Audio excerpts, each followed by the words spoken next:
Saya menyembunyikan identitas saya dan bekerja di perusahaan suami saya. Saat istirahat makan siang, saya sengaja mengambil gelas airnya dan minum seteguk. Sekretarisnya segera menghampiri saya. "Ini air minum suami saya, beraninya kamu meminumnya?" Suami saya langsung panik. Korporasi Cakrawala adalah hasil kerja keras seumur hidup ayah saya. Dari sebuah bengkel elektronik kecil yang tersembunyi di gang yang berliku, dengan keringat, air mata, dan bahkan darah, ayah membangun raksasa teknologi yang bernilai puluhan miliar rupiah. Pada hari beliau meninggal dunia, kekayaan besar dan nasib ribuan karyawan perusahaan jatuh ke pundak saya. Pundak putri tunggal yang hanya terbiasa dengan buku, teh sore hari, dan pengawasan ketat keluarga. Saat itulah Baskara muncul dalam hidup saya, menjadi pelabuhan yang aman.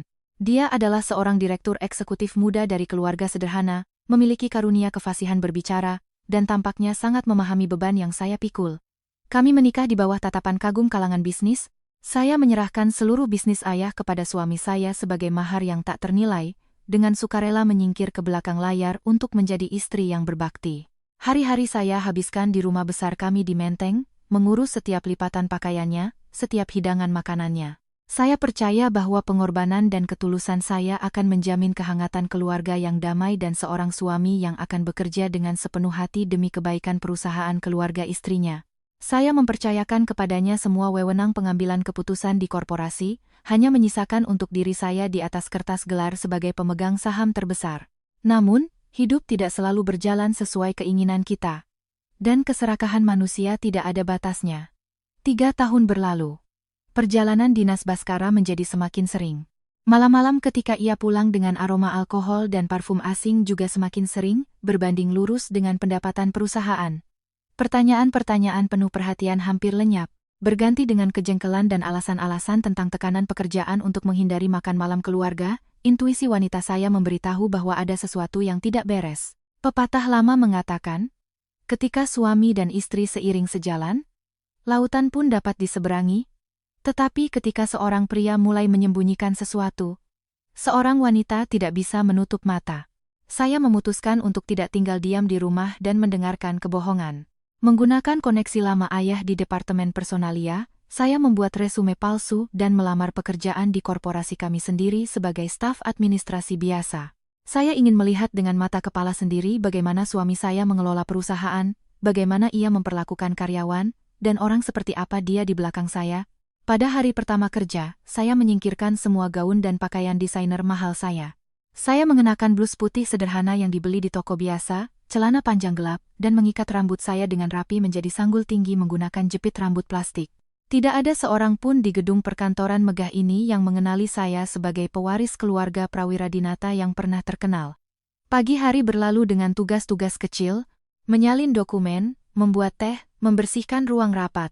Menjelang makan siang, Kepala Departemen meminta saya untuk mengantarkan secangkir kopi hitam dingin ke kantor Direktur Utama. Dengan nampan di tangan, berjalan di koridor yang familiar, yang dilapisi karpet merah tempat ayah menuntun tangan saya saat kecil, saya merasakan kegugupan yang tak terlukiskan. Pintu kayu jati solid ke kantor Direktur Utama sedikit terbuka, hanya menyisakan seberkas cahaya sempit.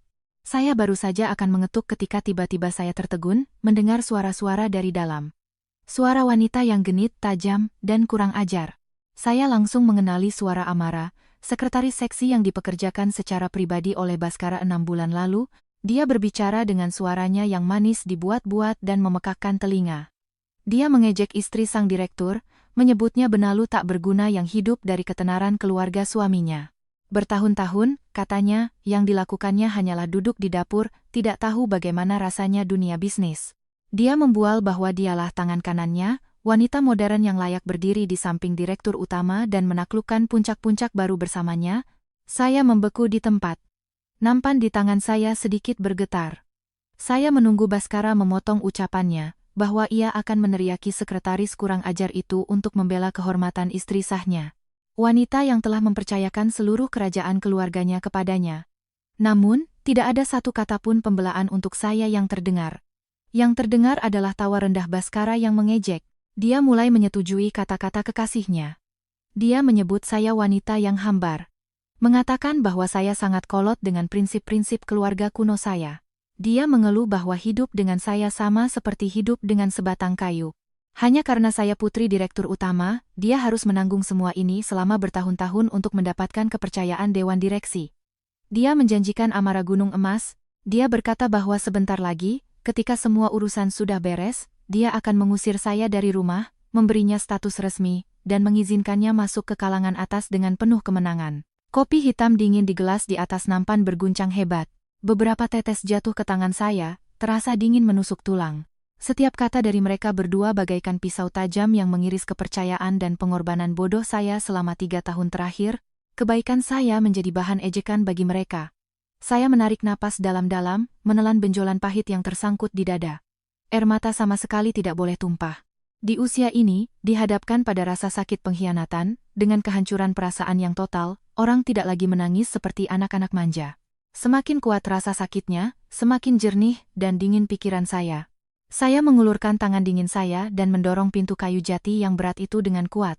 Pintu terbuka lebar, mengeluarkan suara benturan tumpul yang menggema di seluruh ruangan luas itu. 2 orang di dalamnya terkejut dan buru-buru menjauh satu sama lain, seperti pencuri yang tertangkap basah. Baskara, yang baru saja dengan lembut membelai rambut Amara, dengan gugup menarik tangannya dan berpura-pura merapikan pakaiannya, memperbaiki kerah jas mahalnya. Amara melompat dari sofa, wajahnya yang berbedak tebal menunjukkan kebingungan. Namun, hanya dalam beberapa detik, setelah melihat lencana staf administrasi di dada saya, dia segera kembali bersikap angkuh dan menatap saya dengan pandangan merendahkan yang penuh penghinaan. Saya masuk, menjaga ekspresi wajah yang sama sekali tanpa emosi, sengaja menundukkan mata ke lantai yang dilapisi karpet wol mahal. Saya memainkan peran sebagai karyawan yang pemalu dan takut pada kekuasaan atasan dengan sempurna. Saya mendekati meja besar dari kayu jati solid dan dengan hati-hati meletakkan gelas kopi hitam di atas tatakannya. Amara, sambil berdeham, mendekat dan memukul meja atasannya dengan keras. Dia memarahi saya dengan kata-kata yang paling sombong. Dia menyalahkan Departemen Administrasi atas kelalaian, mengatakan bahwa saya masuk ke kantor tanpa mengetuk dan izin, bahwa saya tidak punya mata untuk melihat apakah atasan sedang sibuk dengan sesuatu yang penting. Dia mengibaskan tangannya, mengkritik penampilan saya, menyatakan bahwa penampilan saya yang kampungan dan kumuh merusak ruang kerja elit direktur utama. Dia mengancam akan melapor ke Departemen Personalia untuk memotong gaji saya karena ketidaksadaran saya. Saya dengan patuh menundukkan kepala, menggumamkan permintaan maaf, dan mundur 2 langkah, sebagaimana layaknya karyawan yang dihukum. Pada saat ia mengibaskan tangannya, menunjuk ke wajah saya, cahaya dari lampu kristal memantulkan kilau terang dari cincin di jari manisnya, tepat mengenai mata saya. Saya mengangkat kepala untuk melihat lebih jelas. Kaki saya seolah terpaku di karpet. Seluruh tubuh saya kaku oleh rasa dingin yang menusuk hingga ke tulang. Di tangan Amara, tersemat sebuah cincin berlian besar, tetapi itu bukan cincin yang bisa dibeli di toko perhiasan manapun. Mawar dari emas putih yang melingkari berlian biru di tengahnya. Setiap garis ukiran daun dan ranting yang sangat halus itu adalah desain yang saya gambar sendiri dengan susah payah selama berhari-hari. Itu adalah sketsa cincin kawin untuk ulang tahun pernikahan ketiga kami, yang saya simpan dengan hati-hati di brankas pribadi di rumah. Saya berencana memberikannya kepada seorang pengrajin perhiasan kenalan lama bulan depan untuk dibuat. Bagaimana sketsa rahasia saya berubah menjadi cincin asli, yang menghiasi tangan selingkuhan kecil ini? Jawabannya hanya bisa satu. Baskara diam-diam mengintip kodenya, membuka brankas saya sendiri, mencuri sketsa yang telah saya curahkan dengan sepenuh hati, dan memesan cincin itu untuk wanita lain. Pengkhianatan ini bukan lagi sekadar iseng-iseng seorang pria, bukan pengejaran hal baru. Memberikan sketsa cincin kawin istri kepada selingkuhan, menghina istri sah di belakangnya, menjanjikan masa depan kepada pihak ketiga. Semua tindakan ini jauh melampaui penipuan biasa. Saya menyadari sesuatu yang jauh lebih mengerikan. Mereka tidak hanya diam-diam tidur di belakang saya. Mereka sedang melaksanakan konspirasi licik yang terencana dengan baik. Amara bukan hanya seorang gadis yang masuk ke dalam keluarga orang lain demi uang saku. Dia adalah seekor burung kukuk licik yang menunggu hari untuk mendorong pemilik sarang keluar dan merebut seluruh hartanya. Baskara, yang benar-benar dibutakan oleh nafsu, siap merencanakan bersama kekasihnya untuk merebut korporasi Cakrawala, yang dibangun ayah saya selama bertahun-tahun dengan darah dan air mata. Saya berbalik dan keluar dari kantor, dengan hati-hati dan sepelan mungkin menutup pintu di belakang saya. Berjalan di koridor yang sepi, saya dapat dengan jelas mendengar dentuman sepatu hak tinggi saya di lantai marmer yang dingin. Ledakan amarah awal telah sepenuhnya mereda, berganti dengan ketenangan dan kejernihan pikiran yang menakutkan. Musuh telah menunjukkan wajah aslinya dengan cara yang paling kurang ajar. Saya tidak bisa lagi menjadi istri yang penurut dan tidak melihat apa-apa. Harta ayah saya harus saya lindungi dengan cara apapun. Saya akan menunjukkan kepada mereka bahwa Putri Wijoyo Prawiradinata bukan termasuk wanita lemah yang mudah diinjak-injak. Pertarungan mematikan ini secara resmi dimulai saat pintu kayu jati itu tertutup. Istirahat makan siang di kantor pusat korporasi Cakrawala selalu menjadi waktu yang paling ramai.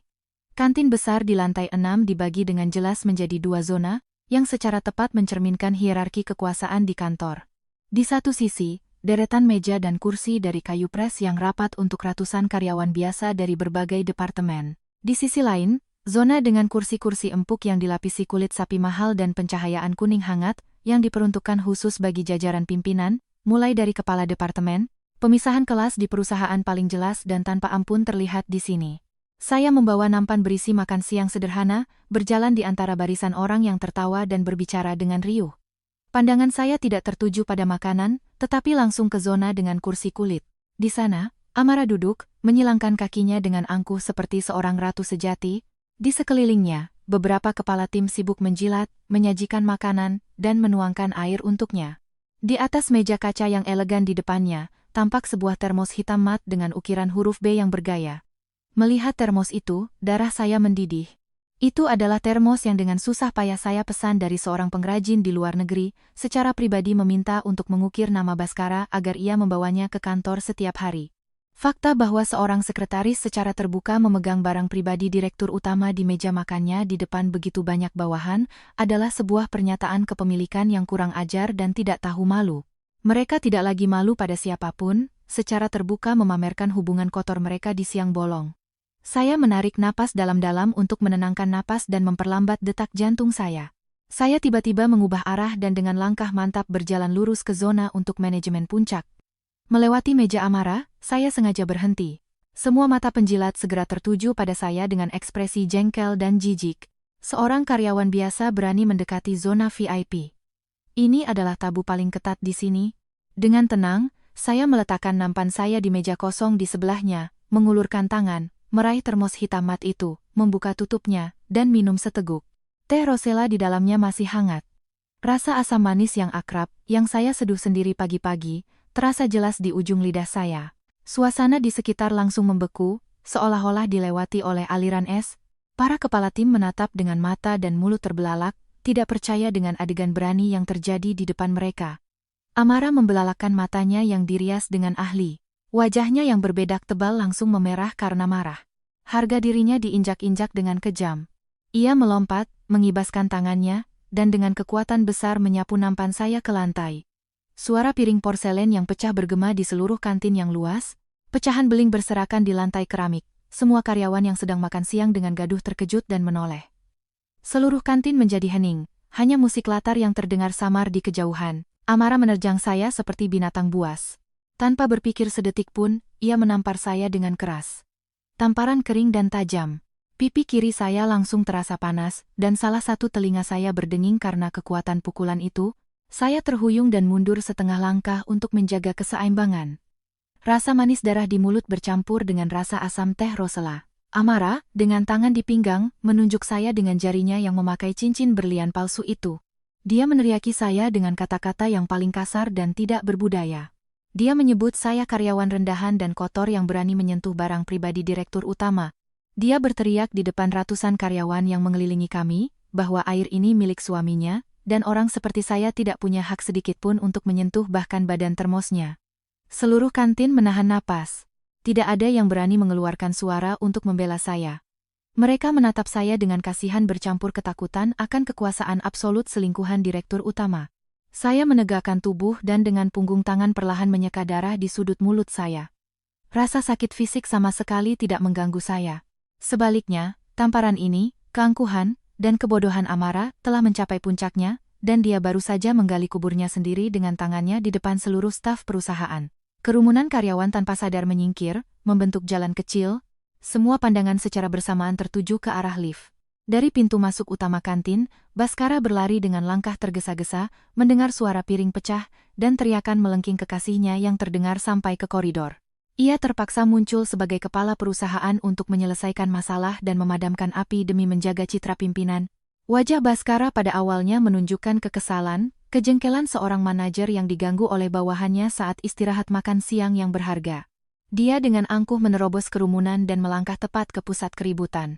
Ketika tatapan jengkelnya menyapu medan pertempuran dengan nampan pecah, genangan sup di lantai, dan kemudian perlahan berhenti pada sosok wanita yang berdiri tegak dengan tangan menekan pipi yang bengkak, kaki Baskara tiba-tiba membeku, seolah-olah dia menginjak ranjau.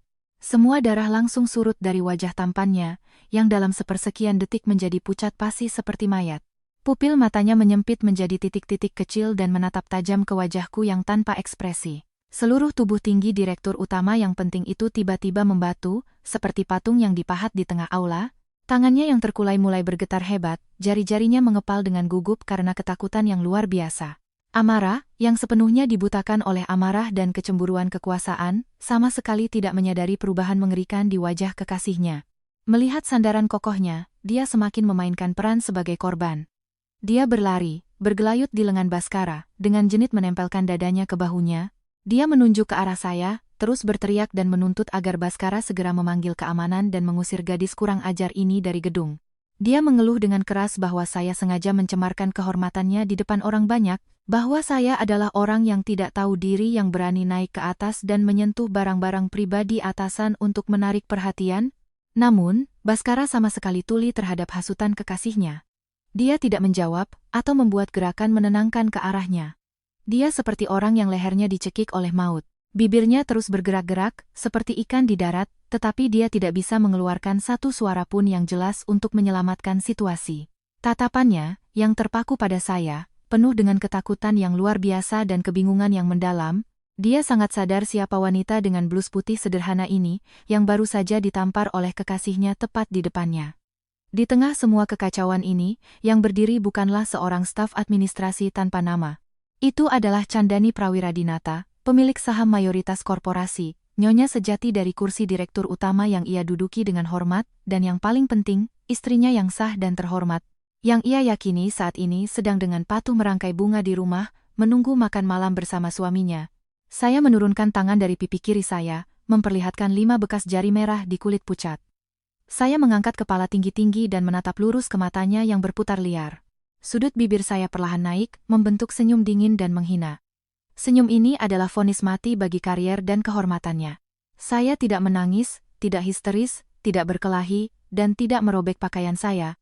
Seperti wanita gila, saya justru menggunakan kebisuan saya yang setajam silet untuk memotong setiap saraf panik si pengkhianat.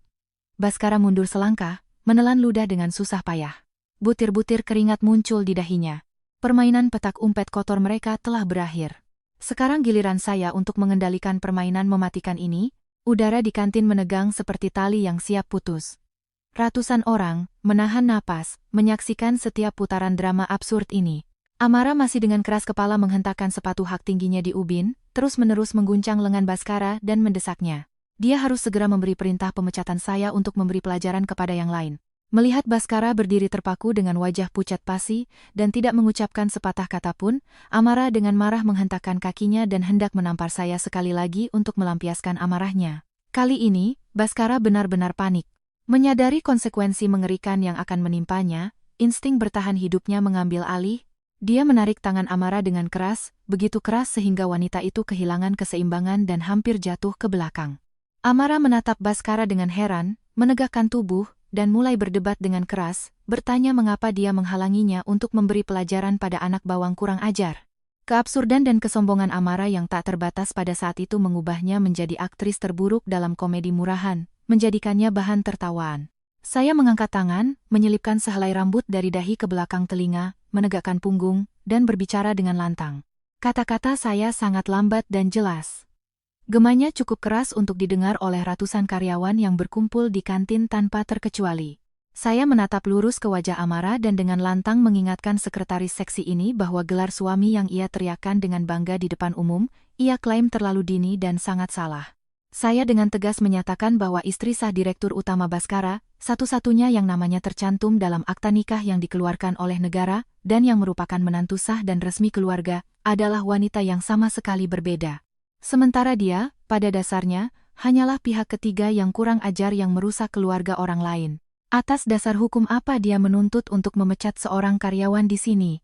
Wewenang apa yang dia miliki untuk bertingkah seperti ratu di korporasi Cakrawala, seolah-olah itu adalah milik pribadinya? Kerumunan karyawan segera meledak. Bisikan dan gosip membuncah seperti di sarang lebah yang terusik. Informasi yang baru saja saya berikan berada di luar imajinasi para pekerja biasa. Pandangan yang tadinya menunjukkan simpati kepada saya kini beralih ke amarah dengan rasa ingin tahu, penghinaan, dan ejekan terang-terangan. Status calon nyonya yang telah ia bangun dengan susah payah, menghabiskan uang untuk menyuap orang, dalam sekejap hancur berkeping-keping menjadi penghinaan yang melukai reputasinya. Baskara sangat ketakutan hingga giginya bergemeletuk. Dia tidak lagi berani menatap mata saya. Rasa takut yang panik akan kehilangan jabatan direktur utama, kehilangan kekayaan besar yang telah ia gelapkan, dan kehilangan kehormatan sepenuhnya mengalahkan semua kesombongan pria pengkhianat ini. Meskipun amarah mati-matian meronta dan menangis, menuntut penjelasan darinya, Baskara mencengkeram pergelangan tangan kekasihnya dengan erat seperti penjepit besi dan menyeretnya keluar dari kantin, seperti seorang penjahat yang melarikan diri dari kebakaran besar yang membakar segalanya di jalannya. Melihat punggung dua pengkhianat yang menyedihkan dan pengecut itu, saya menepis sedikit noda dari lengan baju putih saya. Serangan balik pertama saya tepat sasaran. Harga diri palsu mereka diinjak-injak tanpa ampun di depan seluruh staf korporasi. Namun, jauh di lubuk hati, saya tahu bahwa ini hanyalah awal. Penghinaan ini bukan apa-apa. Itu tidak bisa menebus keringat dan darah ayah saya yang mereka niatkan untuk hancurkan hari demi hari. Saya berbalik dan dengan bangga serta percaya diri berjalan pergi menembus kerumunan yang tercengang hingga batasnya, bersiap untuk langkah selanjutnya dari jebakan hukum. Begitu siluet panik Baskara dan amarah menghilang di balik pintu lift, kantin masih belum bisa pulih dari keterkejutan. Ibu Ratna, kepala departemen administrasi, buru-buru keluar dari kerumunan, meraih lengan saya, dan menarik saya ke sudut terpencil dekat tangga darurat. Ibu Ratna adalah seorang wanita parubaya yang telah bekerja di korporasi Cakrawala sejak hari-hari pertama ketika ayah saya baru memulai bisnisnya. Dia memiliki watak yang lembut, dia selalu berusaha untuk damai dan rukun, dan sepanjang hidup kerjanya berusaha menghindari konflik apapun di dunia intrik korporat yang berbahaya. Dia melepaskan tangan saya, menghela napas berat. Wajahnya menunjukkan kecemasan dan belas kasihan yang luar biasa. Dia merendahkan suaranya dan menyarankan saya untuk cepat kembali ke tempat kerja, menulis surat pengunduran diri sore ini juga, dan pergi sesegera mungkin agar tidak mendatangkan masalah. Menurutnya, Amara bukan hanya selingkuhan kesayangan direktur utama, dia juga memanipulasi aparat personalia, memegang hak hidup dan mati di tangannya, dan siap untuk dengan kejam menyingkirkan siapapun yang berani menghalanginya. Dia mengatakan bahwa saya bertindak bodoh dengan memasukkan tangan langsung ke sarang lebah. Status sebagai karyawan biasa dalam masa percobaan sama sekali tidak memberi saya kesempatan untuk melawan klik yang berkuasa dan despotik. Saya berdiri diam dan mendengarkan, memahami ketulusan Ibu Ratna, tetapi dia tidak menyadari siapa sebenarnya wanita kecil yang berdiri di depannya ini, dan darah sekuat apa yang mengalir di nadinya. Alih-alih menjelaskan, saya dengan tenang mengeluarkan ponsel pintar dari saku celana saya. Layar menyala. Saya menggeser jari dan menekan tombol putar pada file audio yang baru saja saya rekam secara diam-diam. Seluruh adegan bentrokan, dari makian vulgar Amara gaya pedagang pasar hingga suara piring yang pecah berkeping-keping di lantai, dan bahkan suara tamparan yang memekakkan telinga di pipi saya, semuanya terekam dengan sangat jelas dan realistis. Rekaman itu begitu berkualitas sehingga bahkan desah napas geram sang selingkuhan saat mengayunkan tangan pun terdengar. Setelah mendengarkan rekaman itu, Ibu Ratna menjadi pucat, bibirnya bergetar, dan dia tidak berani mengucapkan sepatah kata pun peringatan lagi. Dia telah bekerja bertahun-tahun di bagian personalia, dan sangat memahami keseriusan hukum dari bukti kekerasan dan penghinaan pribadi ini. Saya memasukkan kembali ponsel ke saku, mengangguk sedikit kepada Ibu Ratna sebagai tanda perpisahan, dan berbalik, menuju ke ruang kerja saya yang sempit yang terletak di ujung koridor di lantai 3. Ruangan itu berbau kertas bekas, bau tinta yang tajam, dan suasana pengap dari tumpukan berkas yang menumpuk. Saya mendorong kursi putar dan duduk di depan komputer meja tua. Saya memasukkan flash disk terenkripsi dengan data pribadi ke port USB. Layar komputer berkedip. Saya membuat folder terproteksi berlapis, dengan hati-hati menyalin file audio ke dalamnya, dan memberinya nama yang jelas, Bukti 1. Pengakuan publik atas hubungan terlarang dan penghinaan pribadi. Langkah pertama dalam rencana untuk menggulingkan para perampas telah dilaksanakan dengan sempurna. Saya bersumpah pada diri sendiri bahwa saya tidak akan pernah merendahkan diri dengan perkelahian jalanan atau merobek pakaian seperti orang tak berpendidikan. Saya adalah satu-satunya Putri Wijoyo Prawiradinata, pria yang membangun kerajaan bernilai miliaran berkat kecerdasannya yang luar biasa dan semangat bajanya. Saya akan menggunakan transparansi hukum, aturan kejam dunia bisnis, dan bukti yang tak terbantahkan untuk mengambil kembali semua yang menjadi hak saya. Mereka pikir saya hanyalah wanita lemah, boneka di etalase yang hidup di bawah bayang-bayang ketenaran suaminya. Mereka salah besar. Begitu batas terakhir dilewati, saya akan berubah menjadi badai yang akan menyapu bersih semua kotoran ini dari korporasi. Jaring pertama telah dipasang dengan sempurna.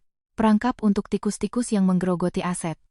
Ayah saya semasa hidupnya adalah seorang pengusaha yang berpandangan jauh ke depan, selalu mengantisipasi segala kejutan di medan bisnis yang penuh jebakan. Sebelum meninggal karena penyakit parah, beliau diam-diam memanggil saya ke ruang kerjanya dan menyerahkan akun administrator sistem tingkat tertinggi kunci digital terenkripsi yang keberadaannya bahkan tidak diketahui oleh Direktur IT korporasi saat ini. Akses tertinggi ini memungkinkan saya untuk melihat dan mengekstrak data apapun, dari korespondensi internal hingga buku akuntansi korporasi Cakrawala, tanpa meninggalkan jejak elektronik apapun. Malam itu, ketika departemen administrasi sudah sepi, saya duduk sendirian di sudut ruangan yang remang-remang. Saya memasukkan token otentikator ke komputer dan mengetikkan kata sandi rumit 64 karakter. Layar langsung berganti menjadi antarmuka administrator yang sunyi dengan latar belakang hitam dan huruf hijau. Fungsi pencarian diaktifkan. Saya mulai menelusuri seluruh riwayat email, pesan internal, dan sistem persetujuan pengeluaran Baskara selama 3 tahun masa jabatannya. Angka dan dokumen yang muncul di layar membuat perut saya mual karena jijik. Keserakahan manusia lebih kejam dari senjata apapun. Saya mengunduh semua tagihan pembayaran kamar presidensial di Hotel Bintang 5 di pusat kota. Cek pembelian tas desainer dari kulit buaya. Tagihan jam tangan mahal bertabur berlian. Semua pengeluaran foya-foya ini disamarkan dengan cerdik oleh Baskara sebagai biaya representasi perusahaan, dengan kurang ajar menguras dana perjalanan dinas. Bahkan dalam pesan-pesan urusan kerja di sistem korporat, mereka menggunakan bahasa gaul, tanpa malu menyebut satu sama lain suami dan istri. Saya mengumpulkan semua dokumen ini dan menyimpannya di folder terproteksi dengan nama Bukti 2. Pembusukan tidak terbatas pada penggunaan uang perusahaan untuk membiayai selingkuhan. Saya menggali lebih dalam ke aliran investasi dalam proyek bersama. Puluhan miliar rupiah dari dana korporasi Cakrawala disetujui langsung oleh Baskara dan ditransfer ke 3 perusahaan media swasta yang baru dibentuk dengan kedok kontrak promosi merek. Saya menyalin NPWP mereka dan segera memeriksa informasi pendaftaran ketiga perusahaan ini di portal bisnis nasional. Tirai misteri pun tersingkap. Perwakilan hukum dari ketiga perusahaan fiktif itu adalah orang-orang dengan nama keluarga Kusumo, dengan alamat pendaftaran yang sama, yang sepenuhnya cocok dengan nama saudara laki-laki dan Ibu Amara. Aset inti korporasi telah ditarik secara ilegal dan didistribusikan kembali dengan sangat licik, masif, dan sistematis. Ini bukan lagi sekadar pelanggaran moral keluarga. Ini adalah penggelapan dan pelanggaran aturan yang disengaja yang menyebabkan kerugian finansial yang serius. Saya dengan cermat memotret semua rekening koran dan kontrak fiktif, menyimpannya sebagai bukti 3. Kejahatan konspirasi untuk menarik aset secara ilegal sudah jelas dan cukup untuk mengirim mereka ke penjara selama 10 tahun. Semakin saya menelusuri dokumen-dokumen kotor ini, semakin saya sadar bahwa kesabaran saya selama 3 tahun adalah penghinaan terbesar bagi ingatan ayah saya. Ketika semua bukti keuangan telah disimpan dengan aman di flash disk terproteksi, saya hendak keluar dari sistem ketika tiba-tiba teringat satu rahasia lagi. Semasa hidupnya, untuk mencegah penyusupan mata-mata industri dan pencurian teknologi kunci, ayah saya secara pribadi menugaskan teknisi kepercayaannya untuk memasang kamera tersembunyi super kecil di celah lampu kristal di kantor direktur utama. Perangkat ini bekerja secara otonom, mentransfer data langsung ke server terproteksi terpisah. Ironisnya, hari ini sistem keamanan canggih ini menjadi instrumen saya yang paling kuat. Saya mengakses server penyimpanan data dari kamera dan dengan cermat memfilter rekaman selama 3 bulan terakhir. Saya mempercepat rapat-rapat yang membosankan, dan jari saya berhenti pada rekaman video yang dibuat larut malam tepat 2 bulan lalu. Di layar beresolusi tinggi, Baskara dan Amara terlihat jelas. Mereka berpelukan dan berguling-guling di sofa kulit asli senilai ratusan juta rupiah, tepat di ruang kerja yang sakral. Suaranya terekam sangat jelas. Amara terus-menerus mengelus dada Baskara. Dengan nada manja, ia mendesaknya untuk segera mencari cara mengusir istri tuanya dari rumah dan membawanya masuk ke dalam keluarga. Dia mengeluh tidak ingin lagi menjadi selingkuhan rahasia, tidak ingin berbagi prianya dengan orang lain. Baskara, sambil mencium leher kekasihnya, menjanjikannya dengan nada percaya diri. Kata-katanya begitu kejam dan dingin sehingga punggung saya merinding. Dia berkata bahwa dia sedang aktif mempersiapkan untuk menarik modal besar dari dana investasi Bintang Utara. Dia menekankan kepada kekasihnya bahwa begitu miliaran baru masuk ke rekening korporasi, dia akan segera menggunakan perusahaan cangkang untuk menarik sepenuhnya aset-aset kunci, mengubah Cakrawala menjadi cangkang kosong dengan utang. Setelah menarik semua nilai, dia akan memaksa saya menandatangani dokumen perceraian, dengan kurang ajar merebut bagian terakhir dari harta benda. Dia menyebut istri sahnya sebagai penghalang bodoh yang perlu disingkirkan. Rekaman video berdurasi 15 menit ini adalah bukti paling kejam dari ambisi hewani mereka. Saya menyimpan seluruh file video dalam resolusi tinggi dan menamainya bukti 4. Menatap layar komputer hitam yang padam, saya merasa bahwa semua belas kasihan atau sisa-sisa perasaan suami istri yang masih membara di hati saya telah terbakar habis menjadi abu, tidak ada tempat untuk pengampunan. Saya mencabut flash disk dari port dan dengan hati-hati menyembunyikannya jauh di dalam saku rahasia tas tangan saya. Jaring telah ditebar di semua jalur. Sekarang saatnya mengumpulkan tangkapan besar dan membawa para penjahat ke pengadilan untuk mempertanggungjawabkan semua yang telah mereka lakukan. Senja mulai turun, lampu-lampu di jalanan Jakarta mulai menyala. Setelah bekerja, saya tidak langsung memesan taksi ke rumah mewah di Menteng. Saya mencegat mobil dan langsung pergi ke sebuah kedai teh pribadi yang terletak di jalan sepi yang dinaungi pohon-pohon tua di pusat kota. Di dalam ruang yang dipenuhi aroma cendana dan teh pilihan, pengacara Pak Subroto sudah menunggu saya di meja kayu mahoni di sudut terjauh. Pak Broto bukan hanya seorang pengacara berpengalaman di dunia bisnis. Dia adalah teman dekat ayah saya, yang telah melewati suka dan duka bersamanya sejak hari-hari sulit awal mendirikan bisnis. Sekarang dia mengepalai Departemen Hukum Independen Cakrawala, bertanggung jawab atas keadilan dan transparansi di seluruh korporasi. Saya memasuki ruang pribadi, mengangguk sebagai tanda hormat kepada paman yang terhormat, lalu dengan hati-hati meletakkan flash disk berisi data rahasia di atas meja.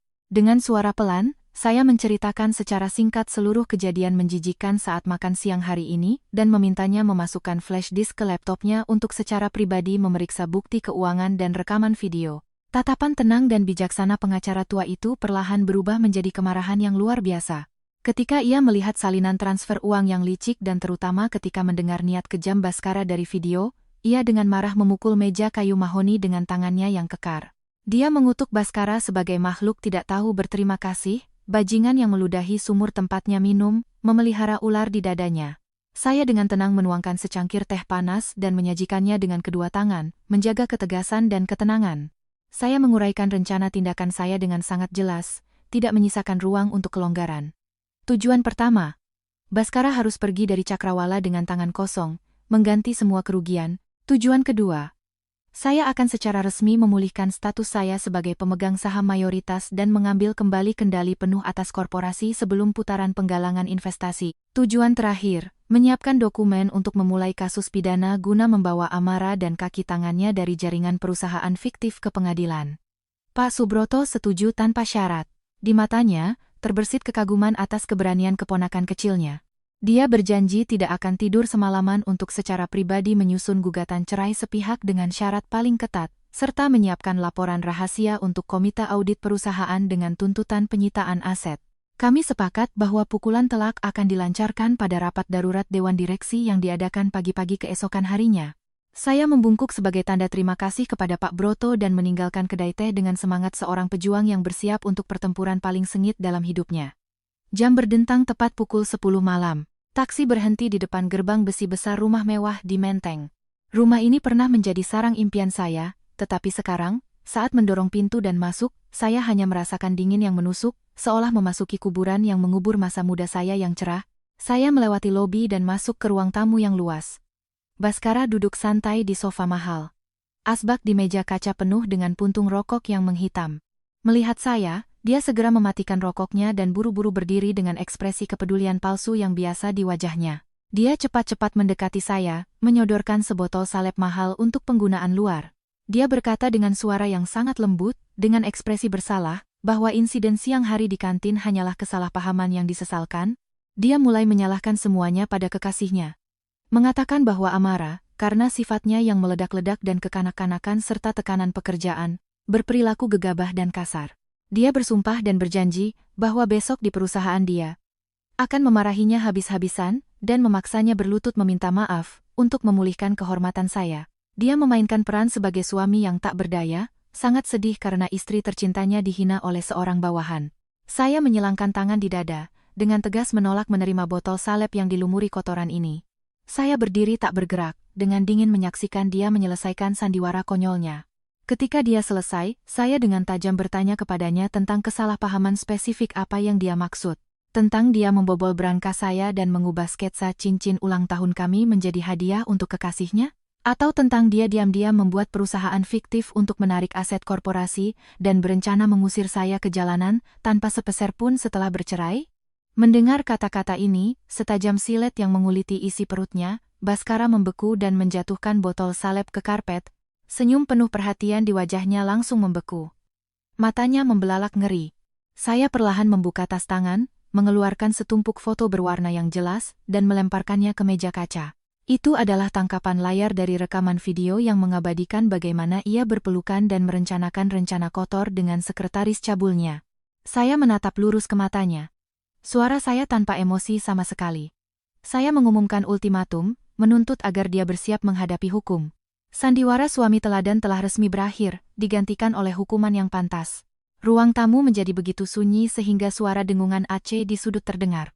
Baskara membungkuk, dengan tangan gemetar mengambil tumpukan foto berwarna, dan semakin lama dia melihat, semakin wajahnya berubah dari pucat menjadi merah padam karena malu dan marah. Sifat asli pria serakah yang terpojok akhirnya muncul. Dia melemparkan foto-foto itu ke meja, mengangkat kepala, dan menatap saya dengan garang. Sikapnya benar-benar berubah. Dia menunjuk wajah saya dan mendesis mengancam. Dia menyebut saya perempuan licik yang berani menyewa orang untuk memata-matai dan menyelidiki suaminya sendiri. Dia memukul dadanya, menyatakan bahwa selama 3 tahun terakhir, jika bukan karena dia yang bekerja hingga larut malam, korporasi Cakrawala sudah lama bangkrut. Dia menganggap dirinya pahlawan utama yang berhak merampas segalanya. Dia mengancam bahwa seorang ibu rumah tangga seperti saya tidak punya peluang untuk melawannya. Dia menuntut agar saya menghancurkan semua dokumen dan dengan patuh tetap menjadi istri pajangan. Jika tidak, dia akan mengambil semua harta dan mengusir saya ke jalanan tanpa sepeser pun. Saya tertawa terbahak-bahak. Tawa saya, jernih namun penuh penghinaan yang ekstrem, bergema di keheningan malam. Saya melangkah maju, berhadapan langsung dengan tatapan marahnya. Saya sama sekali tidak takut dengan ancaman kosongnya. Saya menatap lurus ke wajah pria yang terdistorsi yang pernah saya panggil suami, yang saya cintai dengan sepenuh hati. Perasaan suami istri kini telah berubah menjadi tumpukan abu dingin. Saya mengucapkan dengan nada dingin, dengan lantang mengumumkan ultimatum. Saya menuntut agar sebelum pukul 12 siang besok, dia secara pribadi menandatangani perintah pemecatan tanpa batas waktu untuk Amara Kusumo. Secara bersamaan, dia harus segera memberikan laporan lengkap tentang harta bersama dan mengembalikan semua dana yang digelapkan dari kas umum. Jika dia melakukannya, saya akan mempertimbangkan perceraian damai untuk menjaga sisa wajahnya di depan karyawan. Mendengar ini, Baskara menjadi merah padam. Dia mengayunkan tangannya, menumpahkan gelas air di atas meja dan dengan kasar menolak, menggunakan ekspresi paling vulgar. Dia mengatakan bahwa saya menderita megalomania, bahwa saya menyalahgunakan posisi saya. Dia berteriak agar saya enyah dari pandangannya malam ini juga dan melarang saya muncul di perusahaan sekali lagi. Saya tidak lagi berdebat. Saya dengan tenang membungkuk, mengambil tas tangan saya, dan keluar melalui pintu depan. Suara sepatu hak tinggi saya bergema teratur di atas paving blok halaman. Di saku jas saya, lampu merah dari perekam suara super kecil menyala. Semua ancamannya tentang perebutan harta dan penghinaan terang-terangan terhadap hukum telah direkam sepenuhnya, menjadi pukulan terakhir yang tak terbantahkan. Keesokan paginya, langit di atas Jakarta luar biasa cerah. Sinar matahari yang terang menembus tirai jendela kamar hotel tempat saya menginap semalam. Saya bangun pagi-pagi, berdiri di depan cermin besar untuk merapikan diri. Hari ini bukan lagi hari staf administrasi yang pemalu dan lemah. Saya memilih setelan bisnis wanita berwarna merah anggur yang ketat, yang garis-garisnya yang elegan menonjolkan sosok saya yang ramping namun kuat. Sepatu hak tinggi hitam dengan ujung runcing dengan angkuh mengetuk irama. Saya mengikat rambut saya menjadi sanggul klasik yang tinggi dan memoles bibir saya dengan lipstik merah cerah. Citra pewaris korporasi Cakrawala akhirnya bangkit, siap untuk bertempur.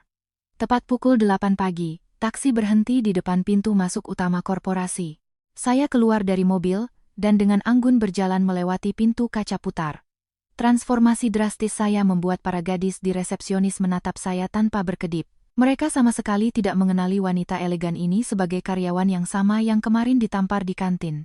Saya tidak menghiraukan tatapan penasaran di sekitar, langsung menuju lift untuk jajaran pimpinan. Pada saat yang sama, semua komputer ribuan karyawan korporasi secara serentak menerima email mendesak dari sistem personalia internal.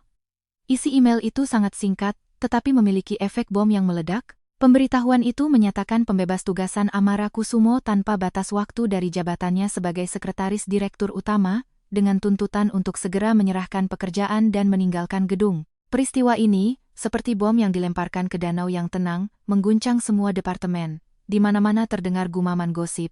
Namun, itu belum semuanya. Sistem mengirimkan pemberitahuan kedua, yang ditujukan hanya untuk manajemen puncak. Pengacara Pak Subroto, sebagai Kepala Departemen Hukum Independen, secara resmi mengajukan tuntutan untuk mengadakan rapat darurat Dewan Direksi pagi itu juga. Alasan pertemuan itu disorot dengan warna merah tebal. Peninjauan kembali citra moral dan tanggung jawab keuangan Direktur Utama. Badai sesungguhnya telah datang, menyapu semua penampilan ketenangan palsu. Saya keluar dari lift di lantai paling atas, tempat ruang rapat besar Dewan Direksi berada. Koridor itu kosong, hanya terdengar gema langkah kaki saya. Di tangan saya memegang map karton hitam tebal, penuh dengan bukti tak terbantahkan yang telah saya dan Pak Broto siapkan dengan cermat sepanjang malam. Jantung saya berdetak dengan teratur dan percaya diri. Saya menarik napas dalam-dalam dari udara dingin, mengangkat kepala tinggi-tinggi, dan menuju ke pintu kayu. 2 daun pintu besar, dihiasi dengan ukiran yang indah. Di balik pintu-pintu ini adalah sarang para pengkhianat, dan di sana jugalah saya akan mengembalikan keadilan untuk keluarga saya. Asisten administrasi yang berjaga di depan pintu ruang rapat tampak sangat bingung dengan kemunculan saya. Dia buru-buru merentangkan tangannya, menghalangi jalan saya, dan dengan tergagap meminta maaf, memberitahukan bahwa di dalam sedang berlangsung rapat tertutup pimpinan puncak. Karyawan tanpa wewenang yang sesuai dilarang keras mendekat. Saya menatapnya dengan tatapan tajam. Tekanan tak terlihat yang berasal dari wanita berjas merah itu membuat asisten itu mundur dan tanpa sadar menurunkan tangannya. Saya dengan tenang melewatinya dan dengan kedua tangan mendorong kuat pintu kayu jati yang berat itu. Derit engsel terdengar kering dan tajam, memecah keheningan tegang di dalam. Pintu terbuka lebar. Semua pandangan anggota Dewan Direksi dan Komite Audit yang berpengaruh secara bersamaan tertuju pada penyusup. Di kursi ketua, duduklah Baskara. Wajahnya lesu, matanya merah karena kurang tidur dan cemas. Melihat saya masuk dengan penampilan seperti itu, dia seolah menginjak ular. Dia memukul meja dengan kepalan tangannya, berteriak keras dan memerintahkan keamanan untuk segera mengusir si pengganggu. Saya tidak menghiraukan kemarahannya yang tak berdaya. Dengan langkah lambat dan mantap, saya mendekati pusat meja rapat oval. Saya menyapu pandangan ke semua wajah tua yang duduk di sekelilingnya. Sebagian besar dari mereka adalah pemegang saham besar, para veteran yang bersama ayah saya melewati semua kesulitan pendirian perusahaan. Mereka menatap saya dengan heran, beberapa mengerutkan kening, mencoba mengingat ciri-ciri yang akrab di wajah wanita yang berdiri di depan mereka. Saya dengan keras meletakkan map hitam itu di atas meja kaca. Suara tajam itu menarik perhatian semua orang. Saya menegakkan tubuh, menopang tangan di atas meja, dan mengucapkan dengan suara lantang dan jelas. Kata-kata saya membawa bobot kekuasaan sejati. Saya dengan lantang mengumumkan identitas asli saya di depan seluruh jajaran pimpinan.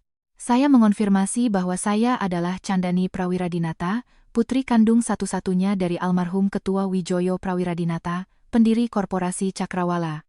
Saya juga mengumumkan status saya sebagai perwakilan sah yang memiliki 51% saham pengendali, sebagai pemegang saham terbesar dengan hak suara menentukan. Akhirnya, saya menekankan status saya sebagai satu-satunya istri sah Direktur Utama Baskara.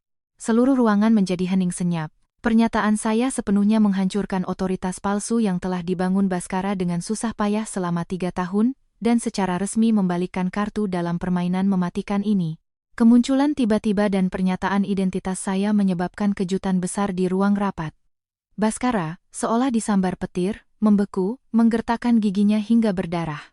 Dia membuka mulut untuk membantah, tetapi tenggorokannya kering, dan dia tidak bisa mengeluarkan sepatah kata pun untuk menyelamatkan diri. Para veteran Dewan Direksi mulai berbisik. Bapak Hermawan, wakil ketua korporasi dan saudara angkat terdekat ayah saya, tiba-tiba berdiri. Dia membetulkan kacamatanya dan menatap saya. Matanya berlinang air mata saat mengenali ciri-ciri ayahnya di wajah saya. Saya tidak membuang waktu sedetik pun. Saya membuka map hitam itu dan secara pribadi membagikan salinan bukti kepada setiap anggota Dewan Direksi. Terdengar gemerisik halaman yang dibalik. Saya berdiri di tengah ruangan dan dengan suara tajam seperti silet, dengan jelas menguraikan setiap pelanggaran serius Baskara. Saya menyajikan salinan transfer bank yang licik, membuktikan bahwa puluhan miliar rupiah dari dana cadangan telah dihapus bukukan secara ilegal oleh Baskara dan ditransfer ke 3 perusahaan media fiktif. Saya juga menunjukkan hubungan keluarga antara badan hukum perusahaan-perusahaan ini dan Sekretaris Amara Kusumo. Kebenaran kotor tentang penarikan aset perusahaan untuk membiayai selingkuhan dijabarkan dengan jelas di atas kertas putih dengan stempel biru bank. Para pemegang saham yang terhormat, terutama Bapak Hermawan, berubah air mukanya saat membaca. Wajah Bapak Hermawan memerah karena marah. Tangannya meremas kertas itu hingga bergetar. Dia dengan keras melemparkan map itu ke meja, menunjuk ke arah Baskara, dan memakinya karena tidak tahu berterima kasih dan licik, karena mencuri uang yang diperoleh dengan keringat dan darah saudara-saudaranya di perusahaan. Baskara panik. Keringat dingin mengalir di dahinya. Dia mati-matian mencoba membenarkan diri dengan argumen yang paling tidak meyakinkan. Dia berdebat keras, mengklaim bahwa itu hanyalah keputusan investasi biasa yang bertujuan untuk memperluas kehadiran media korporasi sebelum menarik investasi.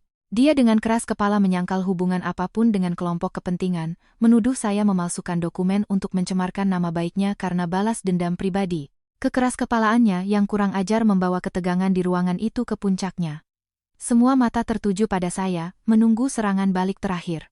Saya tidak menunjukkan kemarahan apapun atas fitnah kurang ajar Baskara.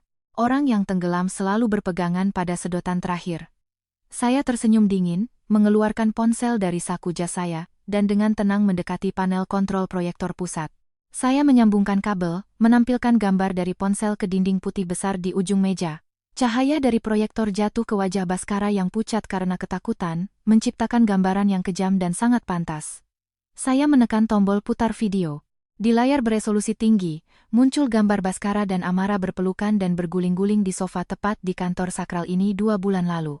Suara dari speaker ruang konferensi sangat jelas. Suara melengking sang selingkuhan menuntut untuk mengusir istri dari rumah. Dan kemudian terdengar yang paling mengerikan suara dingin dan penuh perhitungan Baskara, dengan tegas menguraikan rencana penarikan aset-aset kunci. Dia dengan jelas berbicara tentang niatnya untuk menggunakan uang dari dana investasi Bintang Utara untuk mengosongkan Cakrawala, dan kemudian memaksa saya bercerai untuk menyelesaikan perebutan kekuasaan yang kurang ajar. Kata-kata Baskara sendiri di video itu menjadi pukulan mematikan yang menembus semua pembelaan bohongnya. Ruangan itu meledak dengan kemarahan. Para pemegang saham netral, yang tadinya diam, mulai memukul meja, memprotes kerusakan moral dan pelanggaran hukum serius oleh Direktur Utama. Bapak Hermawan menegakkan tubuhnya, wajahnya menyala karena marah. Dia dengan lantang menuntut untuk segera menghentikan rapat untuk menyusun notulen. Baskara benar-benar kehilangan kemampuan untuk melawan. Kakinya gemetar dan lemas, dan seluruh sosok tingginya ambruk ke kursi ketua. Dia memegangi kepalanya dengan kedua tangan. Harga dirinya, reputasinya, dan kekayaan ilusinya runtuh hanya dalam 15 menit. Kepala komite audit berdiri dan dengan lantang mengusulkan agar Dewan Direksi memberikan suara untuk pemberhentian segera Direktur Utama Baskara dari semua posisi pimpinan. Secara bersamaan, semua bukti akan disegel dan diserahkan langsung ke Departemen Kejahatan Ekonomi. Pukulan mematikan telah dilancarkan. Si pengkhianat secara resmi menerima hukuman yang pantas atas kejahatannya. Begitu Kepala Komite Audit menyelesaikan usulan pemungutan suaranya, pintu kayu ruang rapat kembali dibuka dengan kasar. Amara Kusumo menerobos masuk ke ruangan dengan rambut acak-acakan dan riasan yang luntur karena air mata dan maskara. Ia sama sekali mengabaikan kehadiran puluhan pemegang saham berpengaruh yang duduk diam di sekitar meja oval. Ia langsung menerjang ke arah kursi ketua, tempat Baskara duduk dengan kepala tertunduk putus asa. Ia mencengkeram kerah jas mahalnya, menangis keras dan menuntut agar Baskara berdiri dan membela kehormatan dan keadilannya. Dia membaca dengan keras, menceritakan bagaimana Departemen Personalia sewenang-wenang mengirim keamanan ke meja kerjanya. Mereka dengan kurang ajar mengumpulkan barang-barang pribadinya ke dalam kotak kardus dan mengusirnya dari gedung seperti penjahat. Amara dengan marah mengguncang bahu Baskara, menuntut agar dia segera menggunakan wewenangnya sebagai Direktur Utama dan menandatangani perintah pemecatan Kepala Departemen Personalia yang berani melawannya. Baskara perlahan mengangkat kepalanya. Matanya merah seperti binatang yang terpojok. Alih-alih memeluk dan menghibur kekasihnya dengan kata-kata manis seperti biasa, dia menggertakkan giginya dan menampar Amara dengan keras. Pukulan itu, penuh kebencian dan kekuatan seorang pria dewasa, membuatnya kehilangan keseimbangan dan jatuh ke lantai karpet. Baskara melompat, melampiaskan semua kemarahan, penghinaan, dan ketakutannya pada orang yang dianggapnya sebagai penyebab semua kemalangan yang menimpanya. Dia menunjuk wajah Amara, memakinya dengan kata-kata paling kasar. Dia menyebutnya perempuan bodoh dan tak berguna yang keserakahannya yang tak terbatas telah menghancurkan seluruh karier dan kekayaannya yang cemerlang. Dia dengan pengecut menyalahkan semuanya padanya, berteriak di depan dewan direksi bahwa Amaralah yang merayunya dengan kecantikannya, menyihirnya, dan membujuknya melakukan tindakan yang bertentangan dengan etika bisnis. Dia menyangkal semua perasaan, mengklaim bahwa dia menjadi korban rencana pemerasan uang yang terencana dengan baik yang diatur oleh Amara. Amara, sambil menekan pipinya yang bengkak, menatap terkejut pada pria yang pernah bersumpah cinta abadi padanya, dan kini dengan begitu ganas menyerangnya. Pandangannya tanpa sengaja jatuh ke layar proyektor besar di dinding. Video itu masih dijeda, pada adegan di mana mereka berpelukan di sofa, dan suaranya baru saja membongkar rencana mereka untuk merebut aset. Dia hancur. Penghinaan karena diekspos sebagai wanita simpanan, penipu di depan seluruh pimpinan puncak, membuatnya mengalami gangguan saraf. Amara berteriak seperti orang gila, melompat, dan menerjang untuk mencakar wajah Baskara. Dia mengutuknya, menyebutnya pengecut yang takut bertanggung jawab atas perbuatannya, manusia hina yang memeras lemon dan membuang kulitnya. Dua pengkhianat, yang pernah bersama-sama merencanakan untuk merebut hasil kerja keras keluarga saya, kini berguling-guling di lantai ruang konferensi, saling menggigit seperti dua anjing liar yang memperebutkan bangkai busuk. Bapak Hermawan merasa jijik melihat pemandangan kotor dan tidak sedap dipandang itu. Dia memukul meja dengan keras dan dengan lantang memerintahkan keamanan untuk turun tangan. 6 penjaga keamanan tinggi dan tegap berseragam hitam segera menyerbu masuk ke ruangan. Mereka secara profesional melumpuhkan, memelintir tangan, dan menyeret Baskara dan Amara keluar dari ruang rapat darurat. Kutukan, teriakan, dan jeritan perlahan menjauh dan lenyap di balik pintu lift yang tertutup. Ruang rapat yang luas kembali sunyi, tetapi udaranya masih kental dengan kemarahan dan keterkejutan. Sampah telah disapu keluar dari rumah. Sekarang saatnya bagi saya untuk secara resmi mengambil alih pemulihan kerajaan yang telah dibangun dengan susah payah oleh ayah saya dari puing-puing, pencopotan memalukan dari jabatan direktur utama dan serangkaian pelanggaran keuangan menciptakan kekosongan kekuasaan yang besar di saat yang sangat sensitif. Hanya tersisa 1 minggu sebelum kedatangan delegasi tingkat tinggi dari Dana Investasi Bintang Utara untuk melakukan putaran akhir negosiasi, yang akan menentukan suntikan modal besar sebesar ribuan miliar rupiah ke korporasi Cakrawala. Ini adalah proyek yang sangat penting bagi pengembangan teknologi kunci kami. Kehilangan perwakilan hukum dan pimpinan puncak tepat sebelum penggalangan investasi pasti akan membuat perusahaan dalam kebingungan ekstrem. Beberapa pemegang saham di ruang rapat tampak sangat khawatir. Mereka berbisik-bisik, khawatir bahwa kesepakatan bernilai miliaran ini akan gagal karena skandal pribadi mengerikan yang baru saja terungkap. Saya dengan tenang mendekat, mengumpulkan map berisi bukti-bukti dari meja kaca, lalu menegakkan tubuh dan berbicara kepada seluruh dewan direksi dengan suara percaya diri dan sikap yang diwarisi dari darah pengusaha kuat keluarga Prawiradinata. Saya dengan tegas mengusulkan rencana untuk keluar dari krisis. Saya mencalonkan Bapak Hermawan, seorang pria dengan reputasi tak bernoda di dunia bisnis, dengan masa kerja terpanjang dan salah satu pendiri korporasi, untuk sementara menjabat sebagai ketua dewan direksi. Kehadirannya akan menjadi jangkar yang kokoh untuk menstabilkan moral karyawan dan menjaga kepercayaan mitra strategis selama masa transisi ini. Mengenai manajemen operasional langsung, saya menyatakan bahwa sebagai perwakilan pemegang saham terbesar, saya akan secara pribadi mengambil alih posisi pelaksana tugas direktur utama. Saya berjanji kepada semua anggota dewan bahwa dalam waktu sesingkat mungkin, saya akan membereskan kekacauan keuangan yang ditinggalkan oleh Baskara dan menutup semua kebocoran dana. Selain itu, saya akan secara pribadi memimpin delegasi negosiasi dan berdialog langsung dengan perwakilan Dana Investasi Bintang Utara.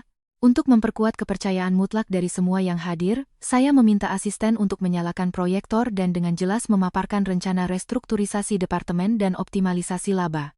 Ini adalah warisan strategis kunci yang ditinggalkan oleh ayah saya sebagai pedoman, yang telah saya dan pengacara Pak Subroto, sempurnakan sepanjang malam dengan mempertimbangkan situasi saat ini. Angka-angka yang tajam, visi strategis yang tajam, dan ketegasan saya yang tanpa kompromi sepenuhnya meyakinkan para pemegang saham tertua dan paling keras. Bapak Hermawan mengangguk setuju, di matanya di balik kacamata, terbaca kebanggaan atas keponakannya yang kuat. Kepala Komite Audit segera melakukan pemungutan suara terbuka. 100% anggota Dewan Direksi secara aklamasi mengangkat tangan sebagai tanda setuju. Keputusan pengangkatan dan pemberhentian dibuat langsung dalam rapat tersebut. Dokumen tersebut berlaku segera. Sejak palu kayu diketuk di meja, Chandani Prawiradinata secara resmi mengubah jalannya permainan. Secara sah dan berhak, dia memasuki arena kejam dunia bisnis untuk melindungi dan mengembangkan warisan tak ternilai ayahnya. Pada hari yang sama, saya memerintahkan agar staf administrasi memindahkan semua barang pribadi saya dari ruang sempit di lantai 3 langsung ke kantor direktur utama yang luas. Hal pertama yang saya lakukan setelah mengambil alih kantor adalah memanggil perusahaan pembersih profesional untuk desinfeksi. Saya memerintahkan mereka untuk membuang seluruh set furnitur kulit mahal dan mengganti semua tirai. Saya sama sekali tidak ingin ada jejak kotor sedikit pun dari kedua penjahat itu tersisa di ruang kerja sakral tempat ayah saya pernah bekerja. Pembersihan internal besar-besaran dimulai di bawah kepemimpinan baja saya sebagai pelaksana tugas direktur utama yang baru. Berita bahwa Baskara dilucuti dari semua wewenang dan diusir dari perusahaan oleh keamanan menyebar secepat api di musim kemarau. Mereka yang pernah menjilat dan bekerja sama erat dengannya demi keuntungan pribadi segera panik. Mereka sangat sadar bahwa jaringan keamanan siber internal, yang saya kendalikan secara pribadi, telah membongkar semua akar skema korupsi. Keesokan paginya, Direktur Keuangan dan Manajer Proyek Media, seorang bernama Ferdi, dengan wajah pucat pasi, berdiri dalam antrean di depan kantor saya. Mereka membawa tumpukan map berisi pembukuan gelap, secara sukarela menyerahkan semua bukti perintah ilegal Baskara. Mereka ingin menebus kesalahan mereka dengan mengaku secara jujur semua skema transfer uang, memohon belas kasihan saya dan agar saya tidak menyerahkan kasus mereka ke penegak hukum. Saya mempertahankan ekspresi sedingin es, menerima semua dokumen fiktif ini. Saya segera menandatangani perintah skorsing untuk seluruh kelompok kepentingan ini, mencabut akses mereka ke sistem untuk melakukan pemeriksaan menyeluruh. Saya menghabiskan dana yang signifikan, menyewa 2 perusahaan audit independen terkemuka di negara ini secara bersamaan, yang bekerja tanpa henti siang dan malam. Setiap angka terkecil, setiap faktur yang meragukan selama 3 tahun terakhir diperiksa ulang oleh para ahli. Lubang keuangan yang terbentuk karena penarikan dana yang kurang ajar ke perusahaan cangkang perlahan mulai tertutup. Puluhan miliar rupiah yang ditarik dari perusahaan berhasil diblokir oleh Bank Sentral, dan sebuah rencana sedang disusun untuk pengembalian penuhnya ke korporasi. Perusahaan mengalami operasi bedah yang kejam, dengan tegas mengangkat tumor ganas yang menggerogoti vitalitasnya hingga ke akarnya. Banyak manajer yang tidak kompeten dan korup segera diganti dengan kader-kader muda yang benar-benar mampu dan bersih secara moral. Meskipun terjadi perombakan personel yang serius, semangat kerja ribuan karyawan melonjak ke tingkat yang belum pernah terjadi sebelumnya. Suasana kebersihan, keadilan, dan disiplin baja dipulihkan. Korporasi Cakrawala seperti mesin berkarat yang baru saja diganti olinya, dan kembali berdenyut dengan kehidupan baru, bersiap untuk lonjakan penting di pasar saham. Proses hukum berjalan secepat kilat dan dengan ketegasan hukum yang mutlak. Kasus perceraian saya diterima untuk ditinjau oleh pengadilan kota dan diselesaikan hanya dalam 1 sidang. Dengan dukungan aktif dari pengacara Pak Subroto dan bukti tak terbantahkan dari perselingkuhan yang kurang ajar dan penarikan diam-diam harta bersama, Baskara harus pergi dengan tangan kosong. Pengadilan mencabut semua haknya atas rumah mewah di Menteng. Selain itu, ia menanggung utang besar, karena pengadilan mewajibkannya membayar kompensasi atas kerugian moral, penderitaan batin, dan mengembalikan semua dana pribadi yang telah ia gelapkan. Namun, tragedi sesungguhnya bagi pria serakah itu tidak berakhir di pengadilan sipil. Segera setelah proses perceraian selesai, Departemen Kejahatan Ekonomi turun tangan. Keputusan untuk memulai kasus pidana dikeluarkan. Baskara diborgol. Dia ditangkap atas tuduhan penyalahgunaan kepercayaan untuk menggelapkan harta benda warga dan pelanggaran yang disengaja terhadap peraturan negara yang mengakibatkan konsekuensi yang sangat serius. Dalam sidang pidana terbuka, tidak ada lagi jejak kesombongan dan keangkuhan mantan direktur utama yang maha kuasa. Baskara, dengan seragam narapidana bergaris, kurus kering, berdiri membungkuk di depan pengadilan. Ia menundukkan kepalanya, tidak berani menatap siapapun. Ketika hakim membacakan vonis 15 tahun penjara, kaki tangannya yang kejam, Amara Kusumo, juga tidak bisa lepas dari jaring keadilan. Investigasi mendetail mengungkapkan bahwa dia adalah mata rantai kunci dalam penciptaan jaringan perusahaan fiktif, pemalsuan stempel negara, dan penerimaan suap komersial dari subkontraktor. Air mata buaya, histeria, dan keluhan tentang nasibnya di pengadilan tidak membantunya membersihkan kejahatan mengerikannya. Hakim mengetuk palu dan menghukum Amara 10 tahun penjara dengan pencabutan semua hak-hak sipilnya. 2 orang yang pernah dengan kurang ajar menantang moralitas, menggunakan metode licik untuk mencuri keringat dan air mata keluarga saya, pada akhirnya membayar harga yang terlalu mahal dengan masa muda dan masa depan mereka yang terkubur di balik dinding penjara yang dingin. Kejahatan telah dihukum, keadilan telah ditegakkan dengan cara yang paling lengkap dan tanpa ampun. Tepat 1 tahun telah berlalu sejak hari badai pembersihan internal melanda korporasi. Di bawah kepemimpinan saya yang kokoh, berkat pemikiran strategis yang halus dan ketegasan, Cakrawala tidak hanya sepenuhnya mengatasi krisis, tetapi juga menjadi lebih kuat dari sebelumnya. Negosiasi yang menegangkan dengan dana investasi Bintang Utara berakhir dengan kesuksesan yang luar biasa, melampaui semua harapan dan membawa modal besar yang memungkinkan kami untuk menyempurnakan dan meluncurkan produk teknologi super ke pasar yang disebut Fajar. Ini adalah generasi baru mikrochip cerdas dengan kecerdasan buatan terintegrasi, yang dirancang dan diciptakan oleh pikiran dan tangan para insinyur Indonesia. Peluncuran produk ini menandai titik balik bersejarah, dengan bangga menuliskan nama korporasi di peta teknologi Asia. Konferensi pers peluncuran produk baru diselenggarakan dengan kemegahan besar di Aula Utama Pusat Kongres Nasional. Kilatan ratusan kamera dari wartawan dan kantor berita terkemuka tidak berhenti sedetik pun. Saya naik ke podium utama di bawah tepuk tangan meriah dari banyak mitra strategis dan karyawan, mengenakan setelan bisnis putih yang dibuat khusus untuk saya. Saya tersenyum percaya diri dan dengan lantang mempresentasikan karakteristik unggul dan aplikasi praktis mikrochip Fajar, karisma yang berwibawa, sikap tenang, dan ketajaman seorang ketua wanita sejati bersinar terang, sepenuhnya menghilangkan semua keraguan jahat tentang kemampuan nyata sang pewaris.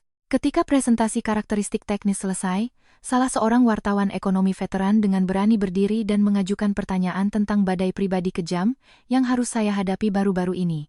Berdiri di depan ratusan orang yang menunggu jawaban, saya dengan tenang menatap masa lalu. Saya tersenyum lembut, menatap lurus ke lensa kamera, dan dengan tegas menyatakan bahwa saya tidak akan pernah membiarkan diri saya didefinisikan atau dihancurkan oleh pernikahan yang gagal atau pengkhianatan rendahan. Kesulitan dan kemalangan hanyalah batu ujian yang menempa karakter baja dan ketahanan seorang pemimpin. Malam itu, setelah berhasil menyelesaikan resepsi yang khidmat, saya kembali ke ruang kerja saya di lantai paling atas menara. Saya berdiri diam di dekat jendela panorama dari lantai ke langit-langit, memegang segelas anggur merah yang pekat dan menyesapnya, sambil memandang kota yang terhampar di bawah, berkilauan dengan jutaan lampu. Pada malam hari, arus mobil di bawah, yang lalu lalang, tampak seperti aliran kehidupan yang tak henti-hentinya. Setelah mengalami begitu banyak pasang surut dan peristiwa menyakitkan, saya tiba-tiba menyadari satu kebenaran yang sangat dalam. Sandaran yang paling andal dan aman bagi seorang wanita di masyarakat ini, bukanlah sumpah kosong para pria, atau selembar tipis akta nikah. Senjata paling ampuh untuk melindungi diri sendiri adalah kemandirian finansial, pikiran yang tajam, dan kemampuan untuk bangkit dengan bangga dari abu untuk menciptakan kerajaan kemuliaan sendiri dengan tangan sendiri.